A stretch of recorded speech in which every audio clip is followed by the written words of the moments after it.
સુરતના પલસાણા નજીક 2 જાન્યુઆરીએ થયેલી મારામારીનો ખુલાસો જન્મદિવસ ઉજવી રહેલા સોનુ રાજપૂત અને ફેઝલ પર આયોજનબદ્ધ હુમલો થયો હતો।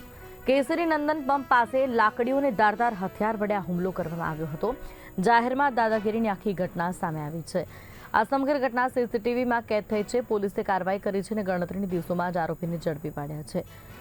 મુખ્ય સૂત્રધાર સોનુ રામવદ શર્મા સહિત 3ની ધરપકડ કરવામાં આવી છે। 1.5 વર્ષ જૂની અદાવત હુમલાનું કારણ હોવાનું બહાર આવ્યું છે।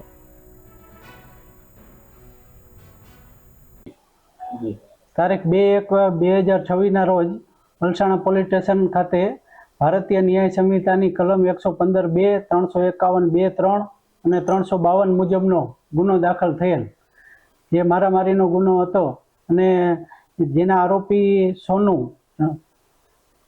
રામવદા શર્મા જે સીએનજી પંપની બાજુમાં રહે છે અને અનુજ કુમાર શ્રી ગિરીશચંદ્ર દુબે તથા તોકીર ખાન ઈશાર ખાન, આ 3 વ્યક્તિઓની ગઈકાલે ધરપકડ કરવામાં આવેલી છે અને હાલ પોલીસ તપાસ ચાલુ છે।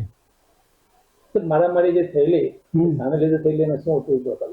મારામારીમાં જે ફરિયાદી અને આરોપી બંને 1.5 વર્ષ પહેલા પલસાણા ખાતે રહેતા હતા અને 1.5 વર્ષ પહેલા જ તેઓને મન દુઃખ હતું અને તેઓ પેટ્રોલ પંપ ખાતે અચાનક ભેગા થઈ ગયેલા, જેના કારણે બોલાચાલી થયેલી અને તેના કારણે મારામારી થયેલી। આમાં કોઈ ગુનાહિત ઇતિહાસ કે કોઈનો સંડોવાયેલો? ના, 3 આરોપીઓનો કોઈ ગુનાહિત ઇતિહાસ નથી।